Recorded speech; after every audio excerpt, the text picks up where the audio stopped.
Welcome everybody to the debut episode of the At the Pylon podcast. A lot to talk about on today's slate. First off, a look at the Patriots preseason. We're going to take an in-depth look about what went right and what went wrong for the New England Patriots in their preseason. Next, in honor of Tom Brady coming back to New England to get honored this Sunday in the Pats home opener, we're going to have a special segment ranking his individual impacts on the Patriots' 6 Super Bowl wins.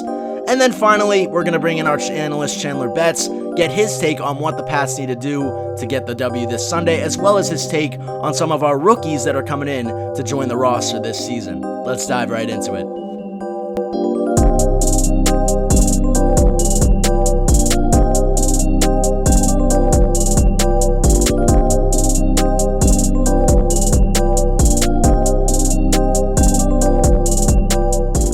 Once again, a huge welcome to everybody, and thank you for joining us on this first episode of the At the Pylon podcast. My name is Nick Antonakas. I'll be walking you through this journey throughout the season. Thank you so much for being here for our debut episode. Good to be back in the podcasting game. For some of those who followed me back in high school, you'd know that we had the Nosebleeds podcast. Rest in peace to that. But looking to start fresh here, start new, get back to talking about the Patriots, something that I love to do. And there was just too much to say about the Pats to just stay off the airwaves for too long. So here I am back, and we have a lot to talk about here today, so we're not going to waste any time. We'll dive right into it. Let's start off with this segment that would usually be reserved for a game recap. Obviously, there was no regular season game for the Pats this past week, so we're going to use this slot to talk about the entire preseason. So plenty of stuff to talk about. Let's start off with the finalized 53-man roster that coach/general manager Bill Belichick came to decide. We're going to go through some pros and some cons. So let's start off, I guess, to start off with the positives, because that's always something that we like to do here, especially coming off the extreme negative that last season was for New England. So a pro that we got: late round wide receivers sticking around. We got Kayshon Boutte and DeMario, aka Pop Douglas, 2 6th-round wide receivers that we picked in the 2023 NFL draft. Both guys panned out great in the preseason. And to me, this is a huge pro, keeping both on the roster. Now, going into preseason, it wasn't really a lock that both of these guys were going to make the roster, even when they were performing really well throughout those first couple of preseason games. It was something that was kind of up in the air in terms of trying to decide whether or not these guys were going to make the rosters. The Patriots wide receiver room at that time was already pretty deep. Bringing in a guy like Juju Smith-Schuster in the offseason in replace of Jacoby Myers. We already had guys like Kendrick Bourne, Tyquan Thornton, who we drafted last year, Devontae Parker. The list goes on. So at least to me, I was worried watching these games, seeing these guys play so well. I was like, are both even going to be on the roster by the time the 53-man cut time rolls around? And thankfully, they both are. So it's going to be great to see what they can do this year. With Tyquan Thornton out with a injury for the first 4 games, we put him on IR last week. It's going to be an opportunity for these guys to slot themselves in and make an impact, possibly continue to work their way up the ranks here in the New England Patriots wide receiver room. But until we see that, it's still a pro to keep both of these young guys on the roster. Definitely a lot of promise from them.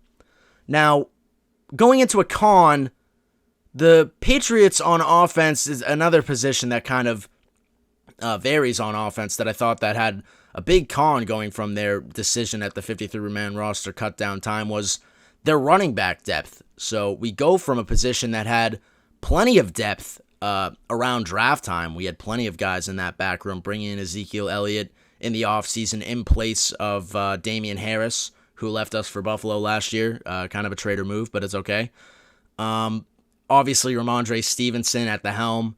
And behind them, we had plenty of guys that were just, I think, serviceable enough to kind of make it as RB3, RB4, stuff like that. Now, in the preseason, we had a good amount of struggling with guys like Kevin Harris.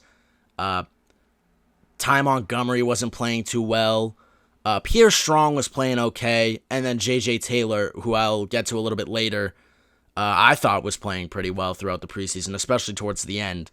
So the Patriots' decision to only keep 2 running backs on their roster the 53-man roster was, to me, a mistake, because when you look at the two guys that we have, first off, Ramondre Stevenson, the guy's a beast. There's no denying it. But the fact of the matter is he's going to take the extreme amount of workload this season when it comes to reps from a running back. Ramondre is going to be out there most of the time.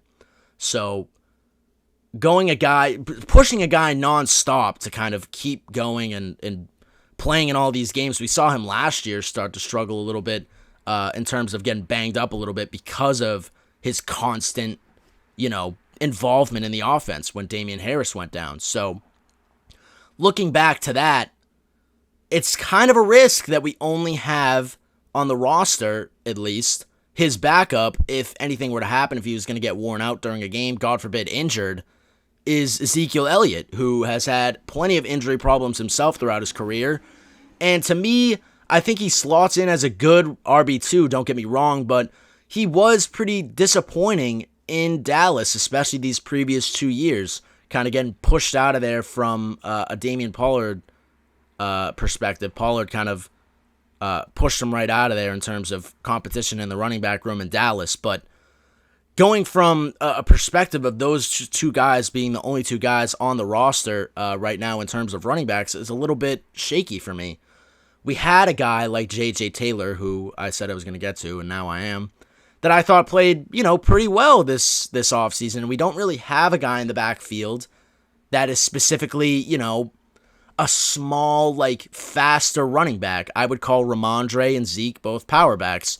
We don't really have that, Stephen Ridley or James White type of, small, swift, dynamic running back that can kind of slot into our offense here. I mean, I guess Bill O'Brien doesn't have too many plans in terms of a receiving back unless if he's going to try and implement Ramondre more in that role this year, which I guess is possible. But again, that's another checklist that goes on his workload there. But I just feel that keeping one of those guys around, whether it was Pierre Strong or J.J. Taylor on the 53-man roster, or at least on the practice squad for J.J. Taylor. We do have Montgomery on the practice squad now, but I feel like we're cutting it a little bit thin in terms of running back depth. So that was definitely something that I thought was interesting and by all means a mistake on New England's part. So obviously all the best to go to the current running back room. I believe Ramondre is going to have a great year, but Belichick should keep his eyes open in terms of maybe solidifying a little bit more depth on the 53-man roster itself. But regardless, there are bigger problems, bigger fish to fry on the offense than the running back room because, it is pretty solid on paper as that. But here's where we move into the real struggles. Off to the 53-man roster decisions, we're going to transition a little bit here to the offensive line struggles throughout the preseason. Will they be able to hold up against Philly's front seven in week one? And past that, I guess, because the Patriots have the most difficult schedule in the season this year. They've been ranked number one in terms of schedule difficulty, so it's going to be a tough task for that offensive line, especially that's been extremely banged up. So looking just to this kind of first slot here, I have some stats written out for the game against Philly this weekend. Eagles ranked second best in the NFL last year with 301.4 total yards surrendered per game. Obviously, on the defensive line, they have guys like Brennan Graham, Jalen Carter, Fletcher Cox, Josh Sweat. Those guys, all elite guys, they just took their team to the Super Bowl, for God forbid. So definitely a dangerous front seven, to say the least, especially on the defensive line when facing Philadelphia this weekend. And that's not really helped out by the fact that the Patriots' offensive line is extremely banged up. We got news earlier that Riley Reiff is going to be put on IR. He's been put on IR. That means he's going to miss the first 4 games of the season at least. In terms of who's going to slot in for Reiff, we have Calvin Anderson. He was doing pretty good in terms of reps in the preseason. Not anything special, to say the least, but he's the most likely option to slot in at right tackle. And then obviously we saw leading up to the 53-man roster cutdown date, the Patriots made a couple moves, adding a couple of depth offensive linemen. Tyrone Wheatley Jr. was one of them, and Vidarian Lowe. Those two guys kind of add some depth, and they're going to need it as the injury report for this week came out with Mike Uwenu still struggling with his ankle injury, Cole Strange still dealing with that knee injury from earlier in the offseason, and Trent Brown was listed with an illness, all questionable heading into Sunday's game against Philly. So if all those guys were to sit out, we would only have David Andrews as a starter from last year. And he would be the only projected starter for this year, as Reef was not on our team last year. He was projected to start for the squad this year, but he wasn't technically on the roster last year. So not only would we have a totally new offensive line aside from Andrews from last year, but as well as the projected offensive line for this year if all those guys were to sit out. So definitely a big issue for New England. We saw in the preseason, that second preseason game against Green Bay, Mac Jones was in the first quarter maybe 10 minutes until he got absolutely destroyed on a sack. And that was like our starter guys out there. We had starters out there with Mac, obviously. So just to show you that this offensive line has a real problem heading into the season. And I understand that it's banged up right now. We do have some injuries running, but we can't have Mac Jones taking hits like that, especially against a team like Green Bay who, in a lot of people's minds in the NFC, don't even have a shot at the division, the NFC North. So, it's kind of a toss-up there, especially going against the Eagles now. It's going to be way tougher of a challenge, but regardless, all the best hoping to the Patriots getting healthier on the offensive line front. But moving on from injuries, we saw last year that the offensive line struggled a lot with penalties, specifically Trent Brown. Plenty of penalties on his part. We saw when he was playing throughout the preseason in those 3 games, the very little amount that he played, he was also drawing up a lot of penalties and flags there. So definitely something to watch for the Pats. I wasn't huge on Trent Brown. I know he's been kind of slotted around on the Patriots offensive line. So, we'll give him credit where credit is due. He's had to adjust. But he's just had too many penalties last year. And, as soon as I started seeing it in the preseason this year, I was like, all right, here we go again. But regardless, he's still a better option than who we have behind him right now. I was hoping that we would find someone new for him in the draft to replace him. But, if he can get healthy and then, get his stuff together in terms of staying disciplined, then, he could be better. But he has a lot to prove coming up here in the season. So with the offensive struggles behind us on the offensive line, that begs the question, with the offensive line being a huge problem last year, what version of the Patriots are we going to get this year? Are we going to get the 2021 Patriots, the Patriots that were first in the AFC at one point, believe it or not? In 2021, they made the playoffs. Of course, they got destroyed by the Buffalo Bills in the first round, but still a playoff appearance. Or are we going to get the 2022 Patriots? An absolute carousel of disasters for the Patriots last year, from injuries to Mac Jones, to offensive line struggles, to play calling struggles with Matt Patricia at the helm on offense.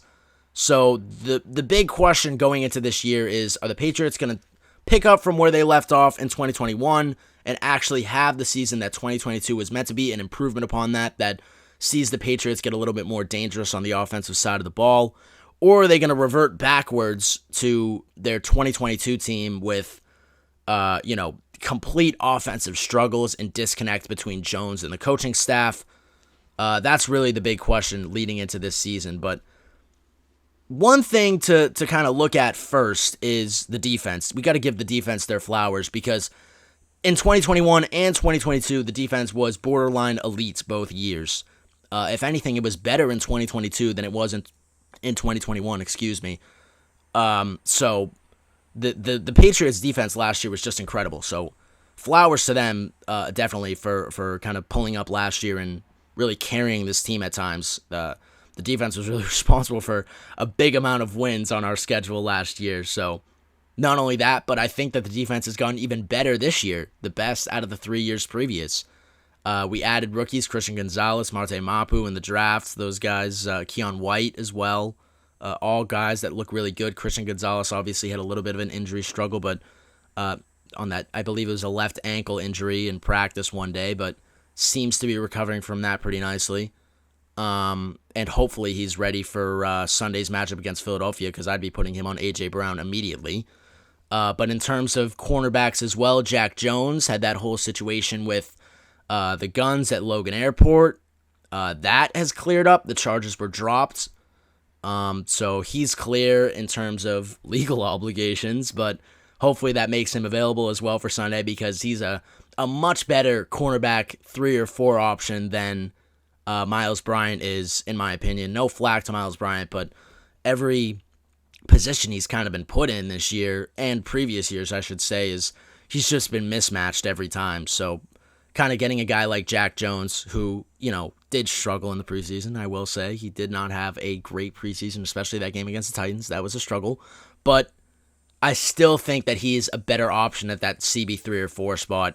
We saw some bright spots last year, and I think he can really improve and help this cornerback room that looks better this year than it has in years past. But diving into more of the Patriots' problems last year, the flaw of 2022, at least I believe, being a big supporter of Mac Jones, if you don't already know, I've hopped on the Mac Jones bandwagon since the second we drafted him. I thought the guy was great. I thought he was somewhat of a steal at 15 with all that news about him going number 3 to San Francisco, and we saw how that panned out with Trey Lance. Not very good, to say the least. But I'm a big Mac Jones guy, and I feel that the flaw of the Patriots 2022 team lied within Matt Patricia and the offensive play calling. It was just horrible. There was a complete disconnect between Mac Jones and the offensive coaching staff that just led to countless mistakes and just flat out losses. That's how we lost in most of those games last year. That was the real struggle. Now, in terms of kind of the weaponry around Mac Jones, it's the same for the most part. We did see, as I said earlier, Damian Harris go to Buffalo, Jacoby Myers goes to Las Vegas, but we had a good free agency period, and we were able to kind of replace those guys for the most part.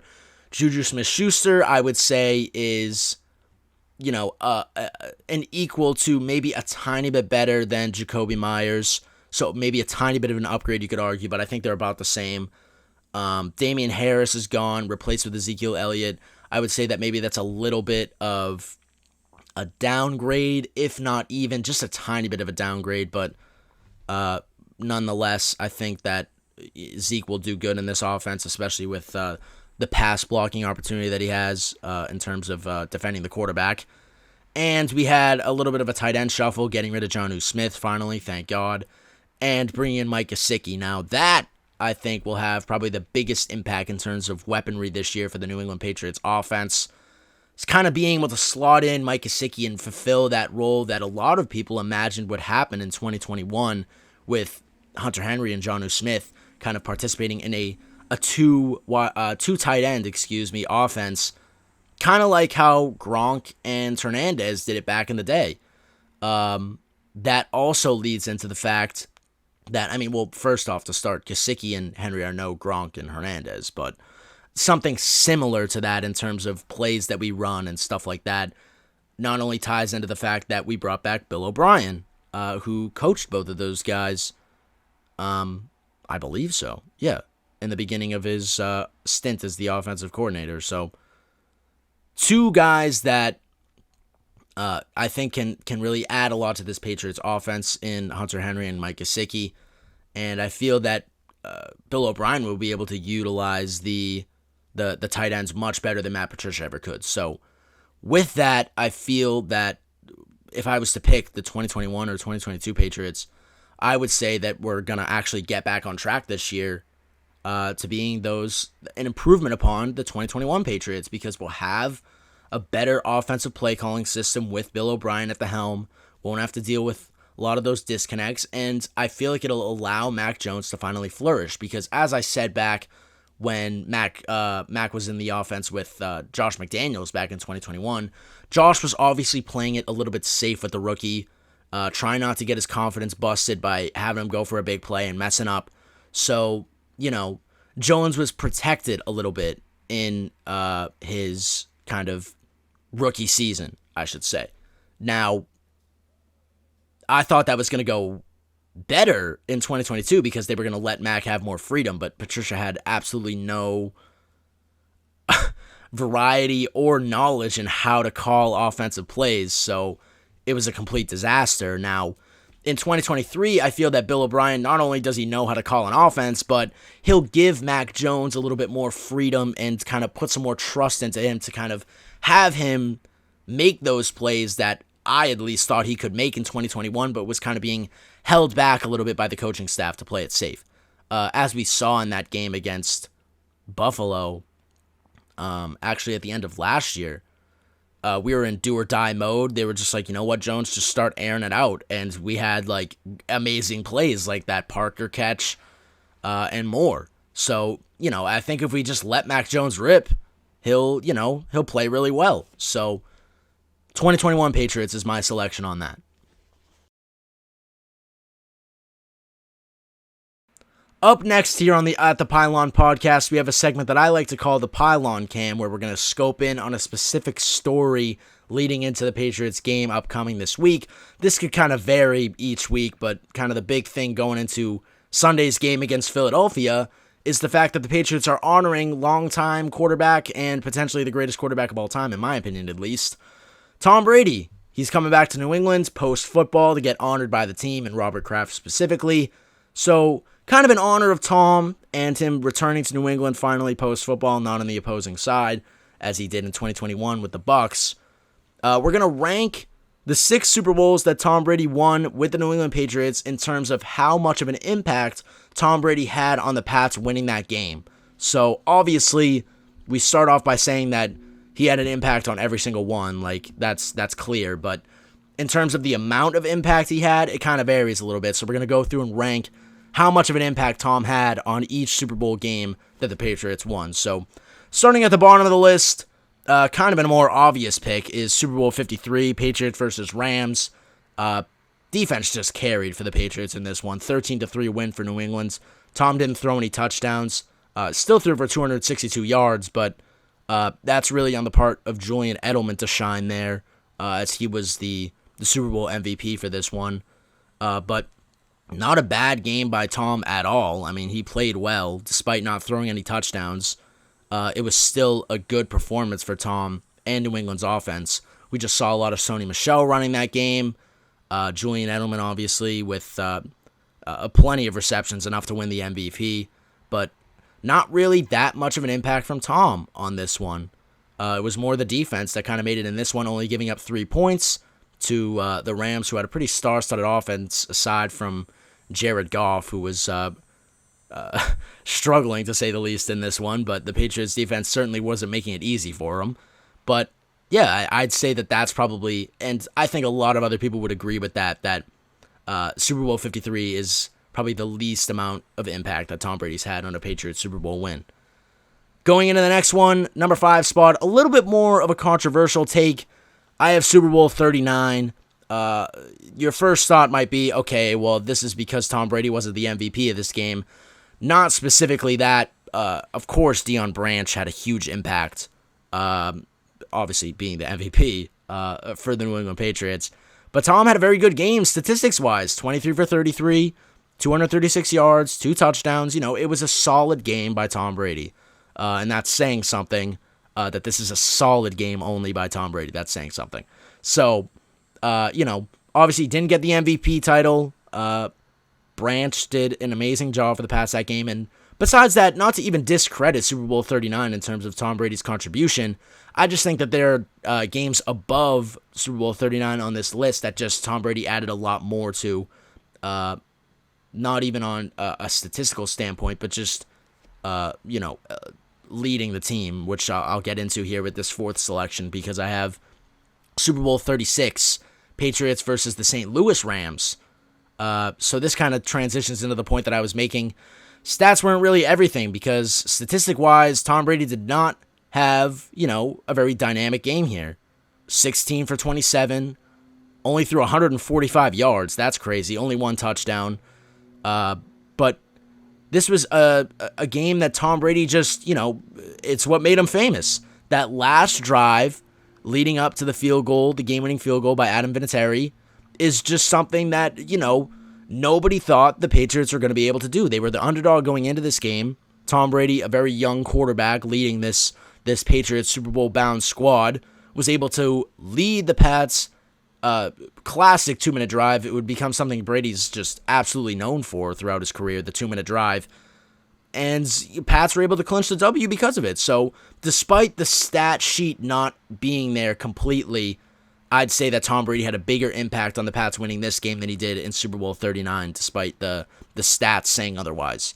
But moving into this number 3 spot, Super Bowl 38 against Carolina, Tom Brady popped off this game. It was an offensive shootout, to say the least. Obviously, he racked up the MVP, and I should say, racked up his first Super Bowl MVP in Super Bowl 36. But here in Super Bowl 38, he went 32 for 48, 354 yards. He threw 3 touchdowns in what was an absolute shootout against the Carolina Panthers. Tom Brady, obviously, you could just associate the success with the Patriots with their offense in this game because, like I said, it was such an offensive battle between the two teams, especially after a low-scoring first half. They just absolutely exploded in the second half. But Tom Brady, I'd say, probably had a pretty big impact, obviously being the leader of that offense at the quarterback position. He had a huge impact there. So moving in, this is a difficult decision here for the number 2 and number 1 spot. Obviously, we have Super Bowl 51 and 49 left. I decided to slot in Super Bowl 49 at the number 2 spot, despite Tom Brady's absolutely beautiful stat sheet, I guess, is a good word to describe it. 4 touchdowns, 328 yards, 37 for 50. Tom just popped off this game. It was crazy, but you can't really take away the fact that the Patriots were going to lose this game if it wasn't for Malcolm Butler. So I know Brady got the MVP. I know Brady threw 4 touchdowns. I know he threw over 300 yards, 328.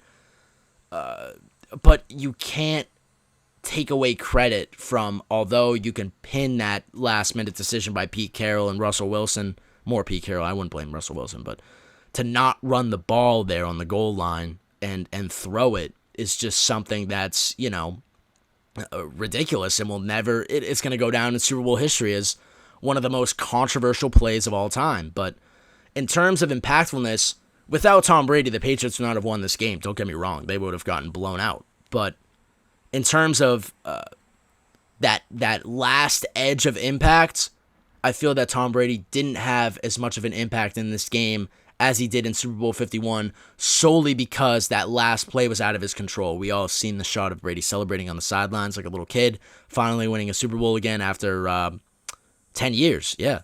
So you got to give that credit to Malcolm Butler and the defensive play calling on that one to give a little bit of an edge up on Super Bowl 51 in terms of Tom Brady's impactfulness compared to Super Bowl 49. So, number 1, Super Bowl 51, not really, it's comparable, I guess, in terms of the stat sheet. Only 2 touchdowns, but he threw 466 yards, which is just crazy. 43 completions out of 62 attempts. The Patriots were throwing the ball a lot in this game, and while some people were saying, oh, James White deserved the MVP of that one, you can't discredit his performance at all in that game. He played incredible. But without Tom Brady at the helm, how many of those drives do you think would have worked their way down the field? Especially, when our defense was just handing our offense opportunities to get back into it with the Hightower sack and stuff like that. Like, this was something that Tom Brady and Tom Brady only could capitalize on in terms of his clutch ability. And, he proved that all the way back in Super Bowl 36 against the Rams. And he did it again here with plenty of last-second drives and 2-point conversions to get the Patriots to win. Nobody could stay as composed as Tom to get the Patriots that win in such a tall mountain to climb for the Patriots, being down 28-3 in that game. So that's my list. Just to recap, bottom spot, least impactful from Tom Brady's perspective, Super Bowl 53. Then we got Super Bowl 39, then Super Bowl 36, Super Bowl 38 at third, Super Bowl 49 at second, and the top spot, the most impactful Super Bowl from a Tom Brady perspective being Super Bowl 51. Tom Brady had the biggest impact on the Patriots Super Bowl 51 win. So with that, we're going to transition into a back looking ahead to this week where Tom Brady's going to be honored, I should say, and to kind of take a closer look at that game and some of the Patriots rookies that we've seen throughout the offseason, who to get our hopes up about, who to kind of sleep on a little bit more, I guess. We're going to bring in our expert, Chandler Betts. So let's go to that.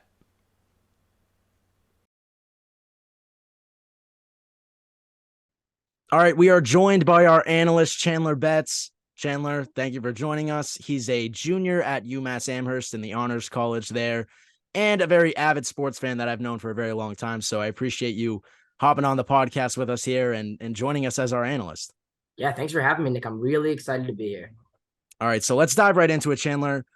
You're probably the most immersive person I know in terms of knowledge about rookies, more than anybody out there. So let's start by looking at some of the Patriots rookies this year. Who stands out to you? Who's kind of like I wouldn't get too high on him going into this regular season? Sure. So I actually really liked our draft class this year. And I don't say that often about Bill Belichick because I feel as though we often kind of try to buck trends rather than going with what the community and general people think is the most logical answer.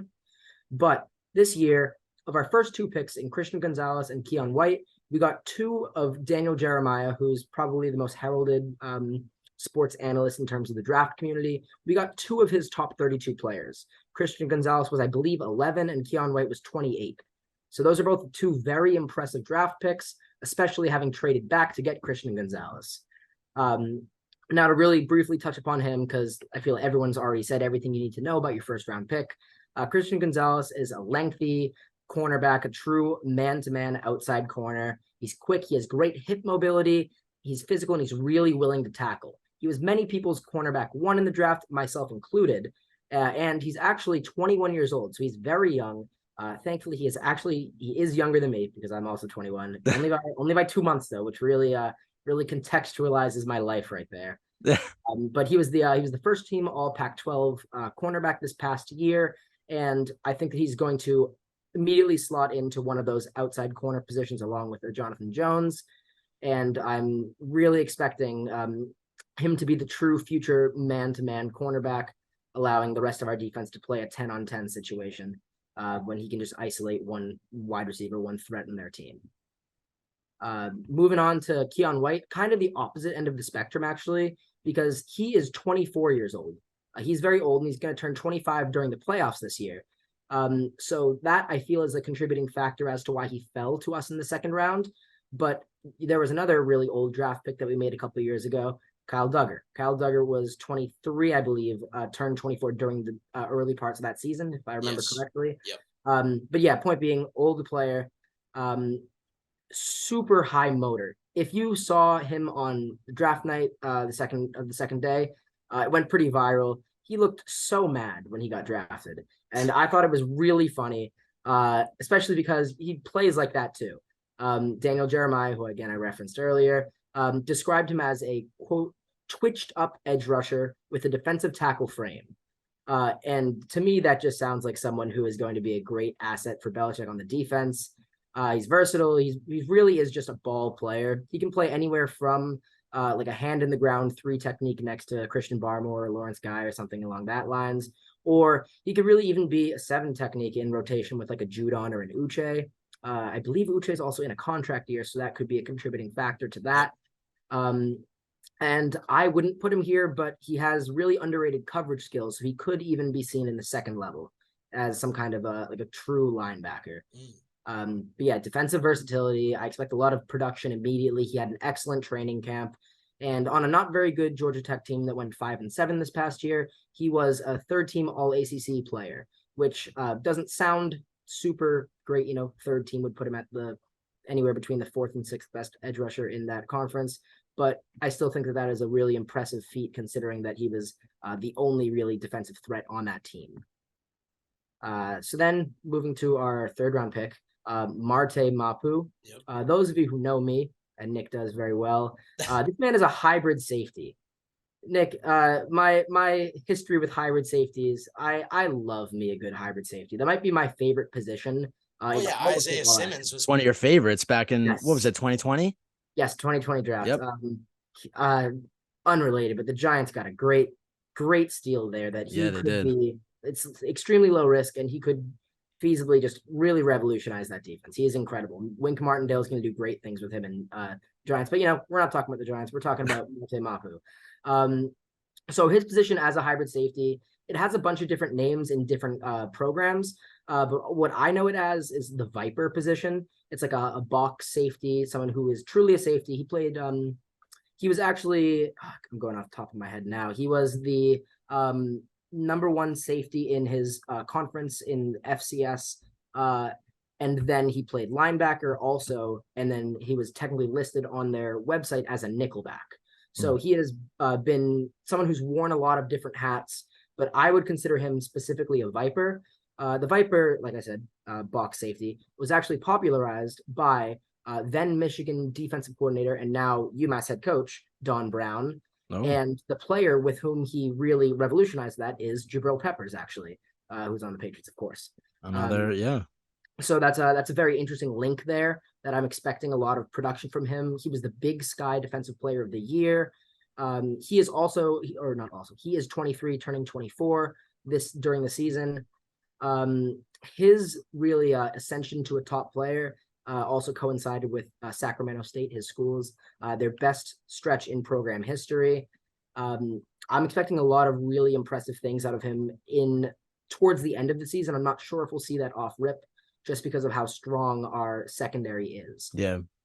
We can use him in a lot of different spots. I think it might take a little bit of seeing how the team is to really figure out where he's going to be most useful this year. But I do think he will be useful this year. So that's an important draft pick there. What about the negative side? Are there any rookies out there that you aren't so keen on the Patriots Um, this year? I wouldn't say that there aren't many that I wouldn't say that there are many that I wasn't a fan of, at least to a certain extent. I will say I don't think we're going to get a lot of production out of our offensive line draft picks simply because Yeah. we have our starters pretty locked in. Well, for now, I guess. For I now, was talking well, earlier about the injury problems on the offensive line, but sure. hopefully Yes, that'll. we've had a lot of late flurry signings and trades on the Yep. last couple cut days. But but yeah, we could use them. I think that there's some talent there, some real body movers there, but I'm not expecting a whole lot out of that. Um, I'm a little bit worried about the kicker, Chad Ryland. I Mm, like him, and interestingly enough, actually, the last time that a team drafted a kicker and a punter in the same draft was 23 years ago, and those two kickers or two ball kickers were Sebastian Janikowski and Shane Leckler of the Raiders, jeez. two Hall of Famers and best kickers of their generation, to Yeah. probably of in the top five in that era. Um, I think that's just a very interesting fact, and I think Bryce Behringer, our punter, is going to be excellent. He single-handedly won Michigan State games last year. It was really like, as somebody who appreciates the art of kicking, it was like poetry in motion. I loved watching that man, and when I saw And him, I was very happy. Ryland, probably most people's second best kicker behind Jake Moody, who was drafted by the 49ers this past year out of Michigan. Ryland is out of Maryland, which is also in the Big 10. So it's interesting that Ryland was the second all-team kicker in the Big 10, right behind Moody. But I am just a little bit worried about him because of all the consistency that we've had with Nick Folk. yep. But at the end of the day, if the staff has faith in him to take over from Folk when we could have still used another year of him, then I guess who is it for me to really question him? But that's one of those I need to see it first before I really fully believe in it cases. I agree with you there. And there's definitely a little bit of anxiety going into that circumstance, but nonetheless, Belichick made the decision. So hopefully, I mean, fingers crossed that he's right this time. Absolutely. But transitioning a little bit to the rest of the offense, Yes. earlier in the episode, I kind of talked about how this was a boomer bust year for the Patriots offense to kind of prove themselves and sort of kind of separate themselves from last year's disaster and maybe get back on track of what 2021 was looking like. What do you think about the Patriots offense this year, boom or bust, if you were to pick one? So I'd like to preface this by saying that I don't think that Mac Jones is a bad quarterback. I think he's an average Uh-oh. quarterback. He's probably 17th in the league if I were to really, really go through it and break it down. His skill set is not that which can mask the issues of this team. Funnily enough, he is the quarterback that the 49ers need and that Kyle Shanahan allegedly wanted. And He's not passed the up one on, that the yep. Patriots need this year. Bill O'Brien, he's captaining the ship. I'm excited for it. He has a most likely reliable first mate in Mac, but the boat itself is a lot more like a kayak than a cruise ship. I think our run game is going to be pretty strong. I expect our offensive line to be like fringe top 10, but we don't have Wow. a true wide receiver one. Our offensive line is strong. Trent Brown, Cole Strange, who I expect to take a big leap this year. I'm not huge on Trent Brown. Why? He had so many penalties last year. I don't see the value in him, especially when he was banged up half the year. Sure, I don't inherently disagree with you, but at the same time, he is a big body who has been a reliable road grader in the past. That's true. Left tackle is such a unique position on the offensive line because it's the only one that really isn't in unison with the others. So there's certain players that can do it and certain players that can't. He's shown to me in the past that he can. So I have at least a good amount of faith in him there. But actually, it's the rest of the offensive line that I'm even a little bit more excited about. Cole Strange, like I said, is going to have a good season, I really hope. David Andrews, of course, is going to be a reliable force if he can stay healthy this year. And Mike Onwenu is the cream of the crop in that sense. I think that he is excellent. I think that he's extremely underrated. I Even agree. though, we in New England rate him pretty highly, but Yeah. he doesn't quite get the love outside that I think he should.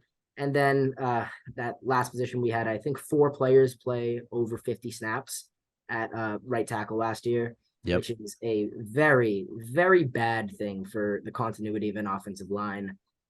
Riley Reef can fit in there. One of our draft picks can fit in there. We'll see exactly what happens there. But we have enough talent, enough known production there that I'm not super worried about the offensive line. But we don't have a true wide receiver one.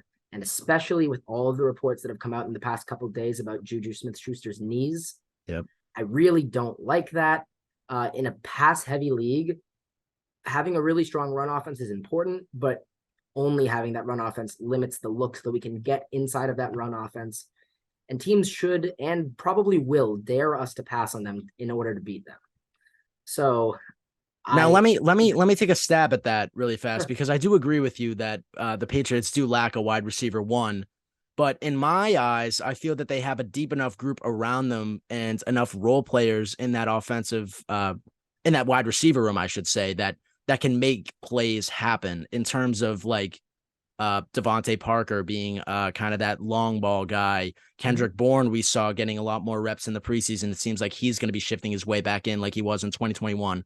We have those younger guys like Booty and Douglas, who both had great preseasons. If Juju were to go down, because I feel personally that Juju's a little bit of an upgrade over Jacoby Myers. And last year, I don't think that the problem was certainly around the wide receivers as much as it was around the play calling on Patricia's part. So do you see any light in that, or is it still like so much set on we need that dynamic wide receiver? So I'm really glad that you mentioned that actually, because that was exactly where I was just going to go with my next point. So this is a person who I don't love, but I respect, Bruce Arians. Bruce Arians is known to call his best players 5-star players. And there are stories that he would tell his whole team before games that this is either a 5-star game where our 5-stars got to beat their 5-stars, or this is a game where our 5-stars are evenly matched with the other team and the rest of the guys have to do it. He also says, if you have to ask if you're a 5-star, you're not a 5-star. Who do you think our 5-stars are, Nick? On offense? Yeah. I'd say, I mean, I'd say Ramondre is probably the only 5-star that we have right now. But to that point, I feel like a lot of our offense is unproven because of the catastrophe it was last year on play calling terms. I personally have a lot of hope that at the end of this year, I can call Mac Jones a 5-star player. Yeah. I mean, that's the boat I've hopped on, and I can't hop off now. So I mean, that's kind of what I have to commit to. But I think it's possible. Don't get me wrong. I don't think it's a guarantee, but I think it's possible that Matt can become that 5-star player that we've kind of been waiting for him to become since we drafted him in 21. Yeah, well, as of now, I'm going to be staying on land on that one. I don't know if I'm hopping on that with you, but yeah, for me personally, I would argue that Ramondre is the only one who might be the 5-star. And the fact that I'm questioning that, like I just said, probably means that he isn't really a 5-star. And if we're comparing it to other teams' 5-stars, if he were on, let's say if he were on the Eagles, just because we're playing them, if he's on the Eagles, he's not a 5-star. No. Players that are 5-stars are 5-stars in any team that they go on. So for me, we don't have a 5-star, and there's going to be a lot of games that are going to be 5-star games because our 5-stars aren't matching theirs. So I don't think it's going to be a great season for our offense. I'm going to be firmly in the bust camp.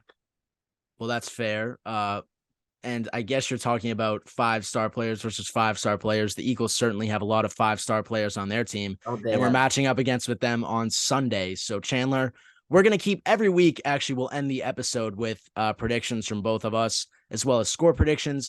I'll keep track of win-loss records, and we'll kind of keep a point system of if you guess the score right, you get a point. If not, you don't. So let's hope that one of us can get at least one score prediction right this year. But we'll start with you. What do you think? Pats Eagles this Sunday, 425. All right. So the line currently it's 3.5 in the Eagles' favor. I think that is criminally low. My line is really like 6.5. I think that's probably the proper line, and I would still take the Eagles covering. My score prediction is 31-20 for the Eagles. Okay, that's fair. As I just said, I'm on the boat of Mac Jones and this offense vastly improving this year and going back on track from their highest points in 2021. So I'm going to stick to that. In terms of our defense, we have an elite defense. I think that the defense can hold the Eagles to 24 points. And in order to shift through to my offensive prowess prediction, I guess, the Patriots are going to put up 27. So I have Pats winning in an upset 27-24. I mean, I would say if there was a game for the Pats to get an upset this season, it would be this one with the environment of Tom Brady returning. First home game, a lot to prove from the squad. But again, there's a steep hill to climb, but I'm going to commit Pats 27-24. So Nick, it's actually very funny that you say the number 24 because I actually wrote a couple keys for this game. Oh yeah, go for it. Let's hear your keys. I'm sorry. So my last key actually has a lot to do with that. First one, I think is the most important one for really any football game in general, but specifically for a team with not a lot of explosion. It's winning the turnover battle. If we turn the ball over, Mac Jones was 14 and 11 last year. That cannot happen. If that happens, we're gonna go. I'm not in the business of record predictions right now because it's gonna be too negative for right now. But turnover battle has to be won. The trenches is going to be super important because the Eagles have one of the best offensive and defensive lines in football. As I've said, I think ours really on their day can almost compete with them. So I want to believe through my rose-colored glasses that they can. So that's another key. Third is all about Bill O'Brien, quick offense. Need a lot of tunnel screens, need a lot of yards after carry, yards after catch, all that good stuff. Contain Jalen Hurts is obviously going to be really important. They are a huge RPO team. We can't let him move. If he moves, we're cooked. Yep. Last one, my fifth key, is don't let them score more than 24 points. That was exactly what I wrote down. They only lost 2 games last year with Jalen Hurts playing the full game. That was against the Commanders and the Super Bowl. The Commanders, they lost 32-21. The Super Bowl, they lost 38-35. We are not the Chiefs. So I don't think we can do the whole 38-35 one. We have to keep them below 24 points. So if we do hold them below 24, it's possible we get 27. That's only another touchdown than what I said. I don't think your prediction's horrible. I just don't know if we can keep them to 24 points. That's definitely fair. And Chandler, we look forward to hearing your recap of this next week. Thanks so much for joining us, and we look forward to seeing you back here again next week. Thanks for having me, Nick.